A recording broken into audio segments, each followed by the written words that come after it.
पाप मोचनी एकादशी का व्रत करने से व्यक्ति को सभी पापों से मुक्ति मिलती है। साथ ही एकादशी का व्रत करने से व्यक्ति को मोक्ष की प्राप्ति होती है और व्यक्ति जन्म मरण से मुक्त हो जाता है। इस व्रत के साथ साथ कथा भी सुनी जाती है। पाप मोचनी एकादशी व्रत की कथा कहेंगे, आप लोग भी सुनिएगा। कथा को अधूरा न छोड़ें, कथा पूरी सुनी जाती है तभी इसका फल मिलता है। राधे राधे दोस्तों, राधा रानी की कृपा आप सभी पर सदैव बनी रहे।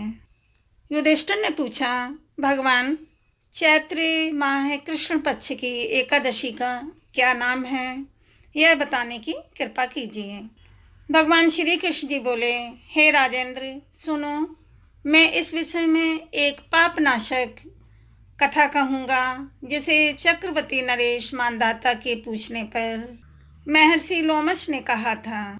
मानदाता बोले, भगवान मैं लोगों के हित को इच्छा से यह सुनना चाहता हूँ कि चैत्र मास के कृष्ण पक्ष में किस नाम की एकादशी होती है और इसकी क्या विधि है तथा इस व्रत को करने से किस फल की प्राप्ति होती है, कृपया ये सब बातें बताएं। लोमश जी ने कहा, नृपश्रेष्ठ पूर्व काल की बात है। अप्सराओं से सेवित चैत्र रथ नामक वन में जहाँ गंधर्वों की कन्याएं अपने किणकरों के साथ बाजे बजाती हुई विहार करती हैं। मनुघोषा नामक अप्सरा मुनिवर मेधावी को मोहित करने के लिए गई। वे महर्षि उसी मेधावी को मोहित करने के लिए गई और उसी वन में रहकर ब्रह्मचर्य का पालन करते थे वो महर्षि। मज्जुघोषा मुनि के भय से आश्रम से एक कोस दूरी ठहर गई और सुंदर ढंग से वीणा बजाती हुई मधुर गीत गाने लगी। मुनि श्रेष्ठ मेधावी घूमते हुए उधर जा निकले और उस सुंदरी अप्सरा को इस प्रकार गान करते देखकर सेना सहित कामदेव से परास्त होकर बरबस मोह के वशीभूत हो गए। मुनि की ऐसी अवस्था देखकर मनुघोषा उनके समीप आई और वीणा नीचे रखकर उनका आलिंगन करने लगी। मेधावी भी उसके साथ रमण करने लगे। कामवश रमण करते हुए उन्हें रात और दिन का भी भान नहीं रहा। इस प्रकार मुनि जनोचित सदाचार का लोप करके अप्सरा के साथ रमण करते हुए उन्हें बहुत दिन व्यतीत हो गए। मनुघोषा देवलोक में जाने को तैयार हुई। जाते समय उसने मुनि श्रेष्ठ मेधावी से कहा, हे ब्राह्मण, अब मुझे अपने देश जाने की आज्ञा दीजिए। मेधावी बोले, देवी जब तक सवेरे की संध्या ना हो जाए तब तक मेरे पास ही ठहरो। अप्सरा ने कहा, हे विप्रवर, अब तक न जाने कितनी संध्या चली गई, मुझ पर कृपा करके बीते हुए समय का विचार तो कीजिए। लोमश जी कहते हैं, हे राजन, अप्सरा की बात सुनकर मेधावी के नेत्र आश्चर्य से चकित हो उठे। उस समय उन्होंने बीते हुए समय का हिसाब लगाया तो मालूम हुआ कि उसके साथ रहते 57 वर्ष हो गए। उसे अपनी तपस्या का विनाश करने वाली जानकर मुनि को उस पर बड़ा क्रोध आया और उन्होंने श्राप देते हुए कहा, पापनी तू पिशाची हो जा। मुनि के श्राप से दग्ध होकर वह विनय से नतमस्तक होकर बोली, हे विप्रवर, मेरे श्राप का उद्धार कीजिए। 7 वाक्य बोलने या 7 पद साथ साथ चलने से मात्र से ही सत्पुरुषों के साथ मैत्री हो, साथ साथ चलने मात्र से ही सत्पुरुषों के साथ मैत्री हो जाती है। हे ब्राह्मण, मैंने तो आपके साथ अनेक वर्ष व्यतीत किए हैं, अतः स्वामिन मुझ पर कृपा कीजिए। मुनि बोले, भद्रे मेरी बात सुनो, यह श्राप से उद्धार करने वाली हैं व्रत। क्या करूं, तुमने मेरी बहुत बड़ी तपस्या नष्ट कर डाली है।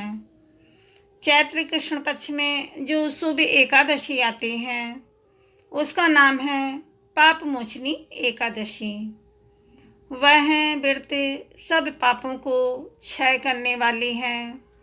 हे सुंदरी, उसी का व्रत करने पर तुम्हारी पिशाचता दूर होगी।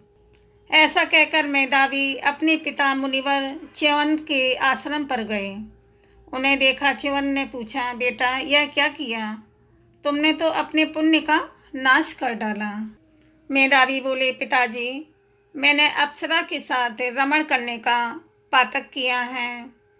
कोई ऐसा प्रायश्चित बताइए जिससे पाप का नाश हो जाए। च्यवन ऋषि ने कहा, हे बेटा, चैत्र कृष्ण पक्ष में जो पाप मोचनी एकादशी आती है, पाप मोचनी एकादशी का व्रत करने से पाप का विनाश होगा। पिता का यह कथन सुनकर ऋषि मेधावी ने उस व्रत का अनुष्ठान किया। इससे उनका पाप नष्ट हो गया और वे पुनः तपस्या से परिपूर्ण हो गए। इसी प्रकार मनियो वाने ने भी इस उत्तम व्रत का पालन किया और पाप मोचनी का व्रत करने के कारण वह पिशाच योनि से मुक्त हुई और दिव्य रूप धारणी श्रेष्ठ अप्सरा होकर स्वर्गलोक में चली गई। हे राजन, जो श्रेष्ठ मनुष्य पाप मोचनी एकादशी का व्रत करते हैं, व्रत के साथ साथ कथा भी सुनते हैं, उनका सारा पाप नष्ट हो जाता है और अंत में मोक्ष की प्राप्ति होती है। इस कथा को पढ़ने और सुनने से सहस्त्र गौदान का फल मिलता है। ब्रह्म हत्या, सोने की चोरी, सुवर्ण की चोरी, सुरापान और गुरु पलिगमन करने वाले महापातकी भी इस व्रत से पाप से मुक्ति मिलती है और मोक्ष की प्राप्ति होती है। यह व्रत बहुत ही पुण्यमय है। जो कोई मनुष्य विधि पूर्वक इस व्रत को करेगा, उसके सारे पापों की मुक्ति होना निश्चित है। जो कोई इस व्रत के महात्म्य को पढ़ता है और सुनता है और दूसरों को सुनाता है, उसे सारे संकटों से मुक्ति मिल जाती है। कथा का समापन हुआ। बोलो विष्णु भगवान लक्ष्मी माता की जय। वीडियो को लाइक करें, शेयर करें और कमेंट में राधे राधे लिखें। चैनल को सब्सक्राइब करना बिल्कुल ना भूलें। धन्यवाद। राधे राधे।